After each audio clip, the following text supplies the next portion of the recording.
Lovely. Well, hi everybody. This is Josiah, um, recording the webinar be late because I forgot to record it the first time. But to those of you who are watching on YouTube, in your bed, in your classroom, or wherever you may be, welcome. So glad that you're here to at the fifth webinar, which is putting the finishing touches on your QLI proposal and issue brief. So today we're going to go through the sections of the proposal. Then we're going to look at some reminders. We're going to look at a checklist to make sure that you are getting all points possible when we do the judging, and then some tips. Well, one tip. Then we'll go into the issue briefs. We're going to do very similarly a deep dive of the sections, some reminders for you, and then a checklist to make sure that you get all the possible points you can during the judging. So, to start the QLI proposal, this has a number of required sections, and they have to be in order. So this is very important for the first round of judging, that they're in this particular order. If they're not, then you get disqualified immediately. So students, as you're going through this, take out a notepad, take out your phone, pull up the notes, and begin writing down this information, unless you already have it. I will say that all of this information is taken directly from the student manual. So if you do have access to that, you can follow along there, or you can review on your own time. I'd highly recommend as you're approaching the final stretch of this competition. So number one, title page. This is really important because it's the first thing that the judges will see. Make sure that your title is engaging, but also descriptive.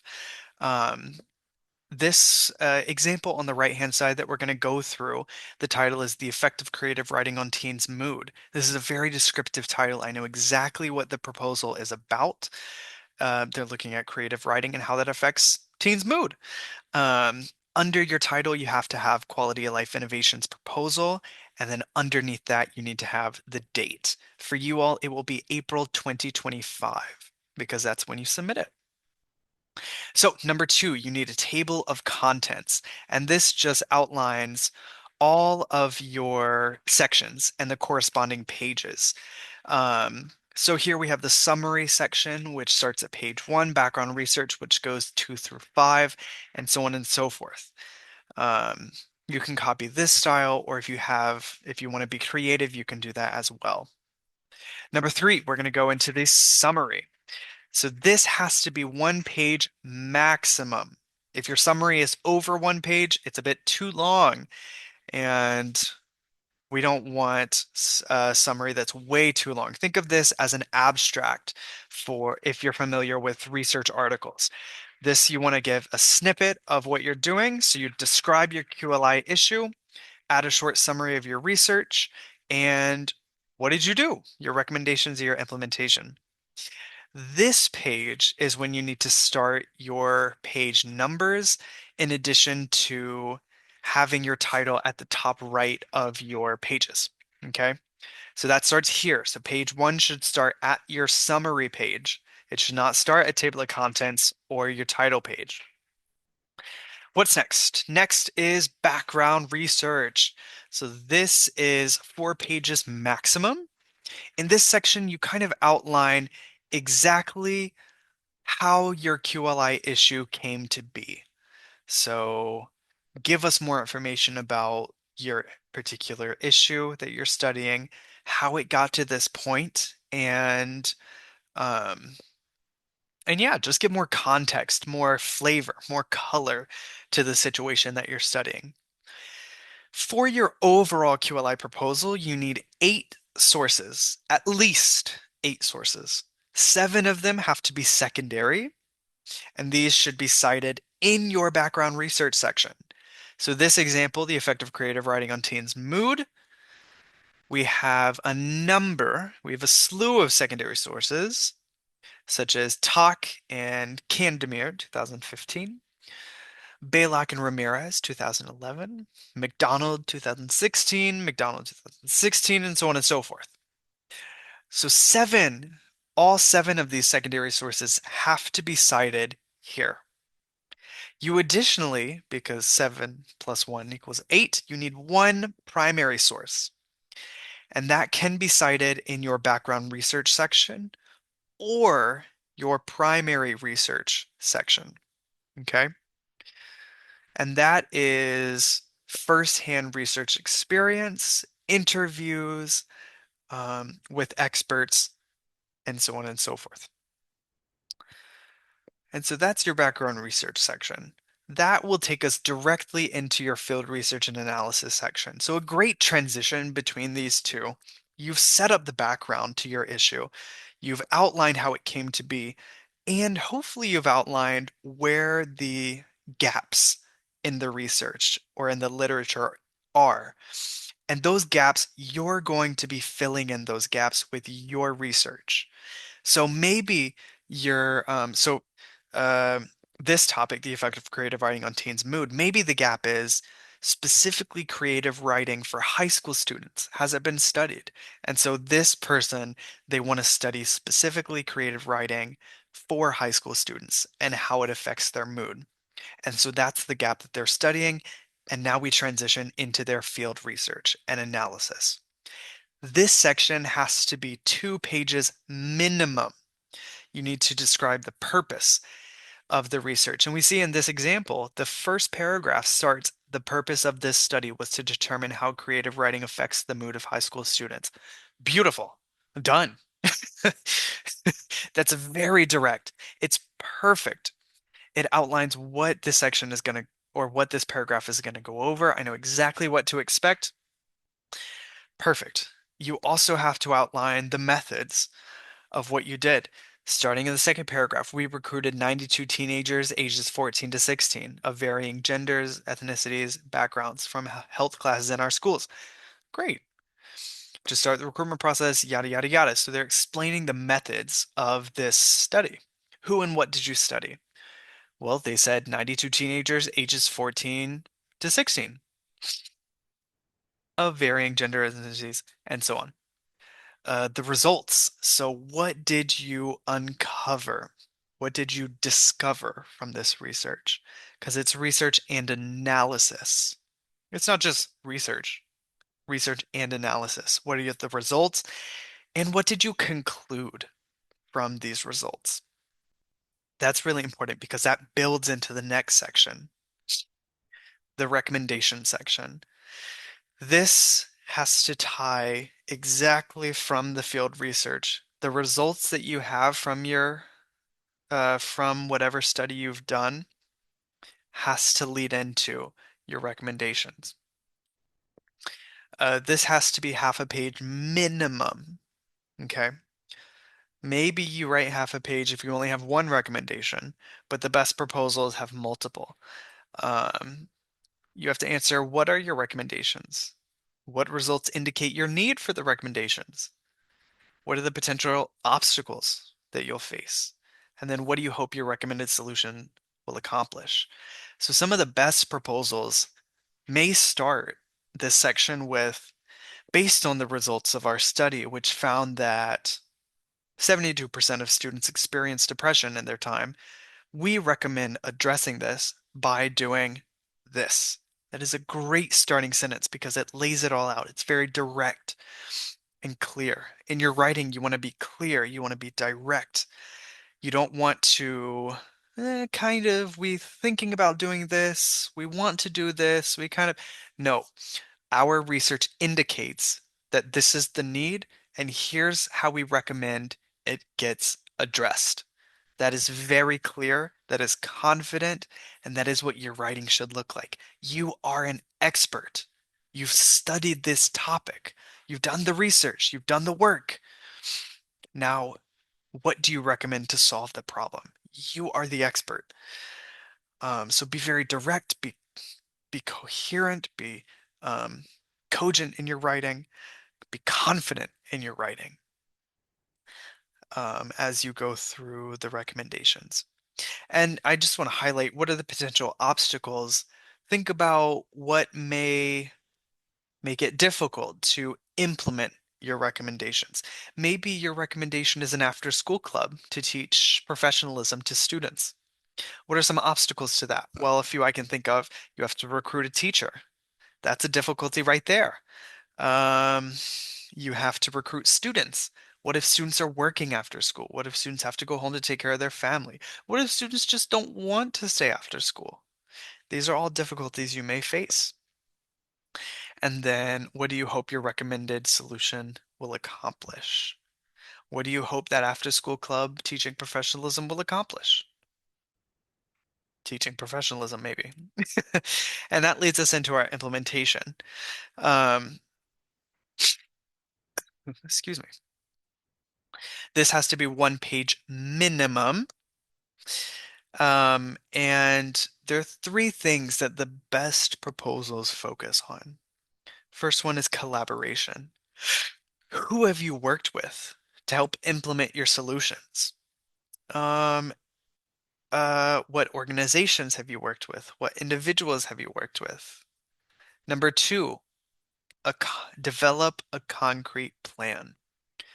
You can write this section using bullet points or numbers if you need to help with that organization. Like step one, for that after school club example, step one, collaborate with administration to develop a purpose and for this club. Number two, identify a teacher to sponsor or support this club. Number three, start an education campaign to recruit students for this club. Number four, have a club meeting. And so you can write it out like that. Um, or you can write it out in essay format. It's up to you, but you want it to be very organized in this section. Um, if you've learned about the scientific method and research in school, in your science classes, in your research classes, being able to be replicated is a big part of scientific research. Can your study be done by another scientist? That's where this concrete plan comes in. Could another scientist look at your proposal after you've submitted it and published it and replicate your methods? Um, think about that as you're writing this section. And then number three, focus on impact and measure. So there's a acronym KPI that's used in social entrepreneurship and business all the time. It stands for Key Performance Indicators. I want you to think about that as you're writing this section. What are the measures that you will use to identify whether or not your implementation was successful? What are the key performance indicators to show that your after school club was a success? Maybe it's the number of students attending.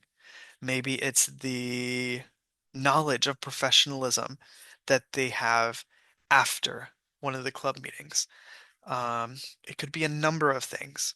Maybe your KPI is how much interactions you get on your social media page. It could be anything, but think about those and describe those in this section. Because essentially what you're arguing is that your recommendations are successful and they are reducing or they're improving the quality of life in your community.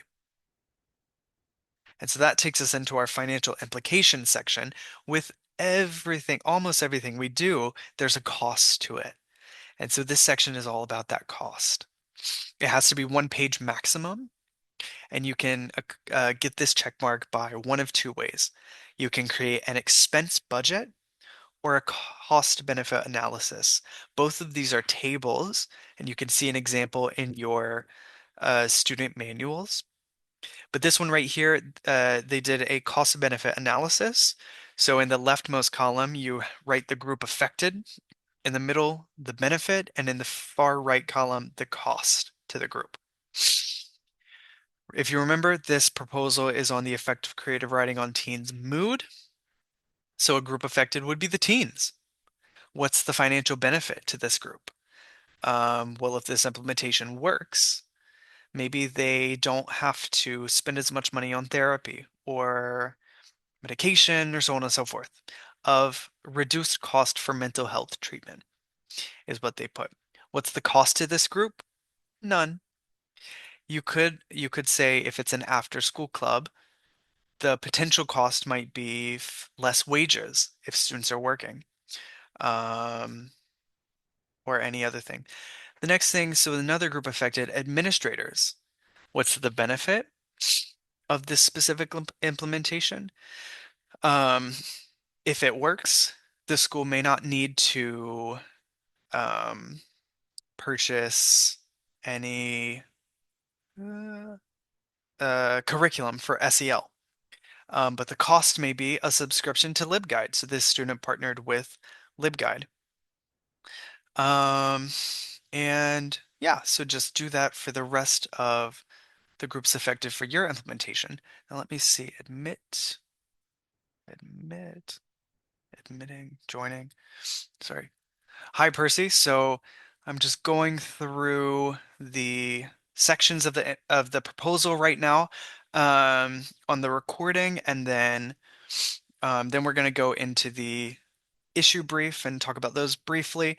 And then I'll stop the recording and we can go back to some of the sections of the proposal or talk about your specific project at the end. So the next part of the QLI proposal is the conclusion. This is approximately half a page to 1 page in length, and this is just a concise restatement of everything you've done since the beginning of time. No, this is a restatement of what you discovered from the background research, how or why it addressed your quality of life issue, and what conclusions you made. So this part of your proposal is your mic drop. So focus on your KPIs. This is when you argue why your implementation is the best way to go to address this problem, to address this issue. Drop the mic. And then after this, oh, and it should be, I said this already, but half a page to 1 page is great. This is a great length for a conclusion. You don't want it to be too long or too short. The next section will be your references. So I mentioned you need for a proposal 8 citations, 7 of which have to be cited in your background research section. If you have citations in that section but not in your works cited or references page, disqualified. Disqualified from round 1.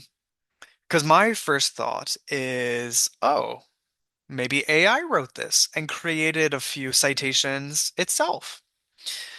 Um, but some students, not a lot of students, some students may just forget to put them here and there. Make sure you're being detail oriented and very careful because you'll have the best ideas, but if you don't have that matchup, immediate disqualification. And I just want to point out on this references page, Brown H 2021 and Case M 2021, personal communications. These are primary sources that this student used. And so this is how they cited it. Make sure that they're all formatted the same, MLA or APA, um, and alphabetical order. Lastly, for the proposal, the appendix section, this will include brochures, posters, photos, drafts of proposed legislation, mock-ups, documents of any correspondence with collaborators. All in all, the appendix is your collection of receipts. What did you do? If you had a survey, screenshot it. If you gave a talk to students and you had a presentation, screenshot it. This is your receipt. So this is anything to give context for the graders, to add anything to your proposal. This student, in the example to the right, I'm going to go back a few slides. They cited the appendix in the implementation section here. We begin our process of implementation by completing the first pamphlet booklet, prompt booklet. See Appendix K. So you can cite your appendix throughout your proposal to give more context and to provide additional information to help the judges and to show them that you're doing what you're saying that you're doing. These are your receipts. Back up what you say with this information. Um, and there's no page limit here, so this proposal particularly went 70 something pages because the appendix was that long. The proposal was done at page 15, but the appendix went all the way to 70 something. So there is no page limit. Do not worry about that whatsoever. And that's the final section. So that's kind of a breakdown of everything. But now, just some important reminders about the proposal. Proposals are due on reviewer April 21st at 2025. At 2025. Jeez. At 5 p.m. 5:01 p.m. They're late. So make sure you get them before that time.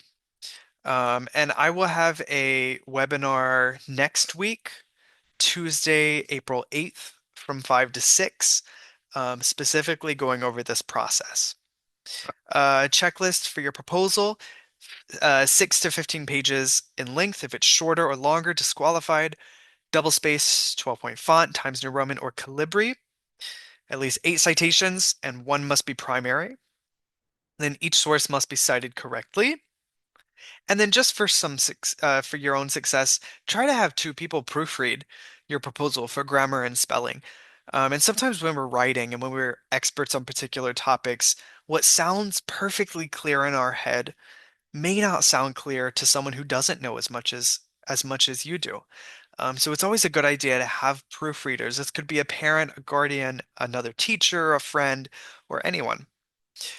Make sure that your name and your school's name is not written anywhere on your proposal. That's very important. Make sure on the title page that Quality of Life Innovations proposal and the date is underneath your title. Make sure starting at the summary page, now I'm looking at 4 and 5, that your title is in the top right corner of every page and there's a page number at the bottom of each page, starting at the summary. And then some tips. So if you have charts and graphs, and this is one of the criteria on the rubrics, having charts and graphs, it's an easy check, easy 5 points. Make sure your charts have labels so I don't have to infer what you're talking about. So this is a great example. They included labels here, preliminary survey and post survey. So I know, okay, these are results for those two, and it's the score. So I know they're scoring. Now this one, I would change the bars a little bit because it's a huge jump, 25. So I don't really know where this one falls. I can assume it's in the middle, so maybe like 62, um, 65, but I'm not really sure. So I would make this a little bit more clear. And they have a title, Figure 1, Average Total Scores. Very descriptive. It compares the average scores of the preliminary surveys to the average score of the post survey. Great. Ooh. You could even include standard deviation bars and p-values if you know how to do that on Excel. Okay, so that's all about the proposal. And now we're going to move into the issue brief a little bit quicker because it's shorter, but you need a title page, table of contents, which these are the same for the issue brief and the proposal. You've got your 5 sections, references, and then appendix. So title page is exactly the same as the proposal, so I'm not going to go over it. Table of contents is the same. You guessed it. So I'm not going to go over it. The only detail here in this example, they did not start their numbering at the summary page. They started at the title page. Huge no-no. Do not do this. This should be page 1, your summary. So for the issue brief, your summary should be about a paragraph. You're not doing as much as the proposal, so you shouldn't have as much to talk about. Basically, just describe your quality of life issue and include a short summary of what you learned, your research plan, and your recommendation. Your background research for an issue brief should be about 1.5 pages. And a reminder, you need 3 sources for the issue brief, 2 of which must be secondary and 1 of which must be primary. Okay? Cited, all of them cited in your background research section. So here this person cited Chen Lu et al. 2024, and they have some other citations in the next page. Next, your field research plan.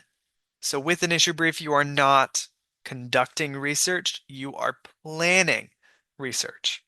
Okay. So what would be what's the purpose of your field research? Who and what would you study? And what methods will you be using? Okay. So the background research should lay out the context of your issue as well as the gaps in the current research. And then your research plan should talk about how you will be filling those gaps and what you will be doing. The next section is your recommendations. This should be about half a page. So what are your recommendations right now to address the issue and what would they accomplish? So kind of how did they come from the background research section and what are some potential obstacles? Are some good questions to answer. And then lastly, you need a conclusion. And so this should be about half a page, and this is just a restatement of what you've discovered from the background research, how and why it addresses your quality of life issue, and again, a mic drop. Um, what do you want to leave the judges with is a great question. What do you want them to think about at the end of your issue brief? And then just like the proposal, the issue brief has a references page and an appendix page, which are the exact same. Okay, except the references, you only need three or more, and there's no page limit for either of these. Okay. Some reminders for the issue briefs. They are due at the same time, April 21st at 5 p.m. And the checklist is very similar. However, there are some differences. So for the issue brief, it cannot be fewer than 4 pages. Same, it has to be double-spaced, 12-point font, Times New Roman or Calibri. What's different, you need at least 3 citations. One must be primary. They need to be cited correctly. And then these are the same. So 2 people proofreading for spelling and grammar and clarity of writing. Your name and your school's name should not be on it. You need to have the date and quality of life innovations issue brief under your title. And then starting at the summary page, you need your title in the upper right-hand corner of every page and a page number at the bottom of every page. Okay, so very similar. And that is the end of this webinar. So I'm going to end the recording. Our next webinar is April 8th from 5 to 6 p.m. The link is tinyurl.com/QLIWeb6. This will be about uploading your proposals and issue briefs to Reviewer to make sure that you have all the information related to that. And if you have any additional questions, please send me an email, reach out, and I will be happy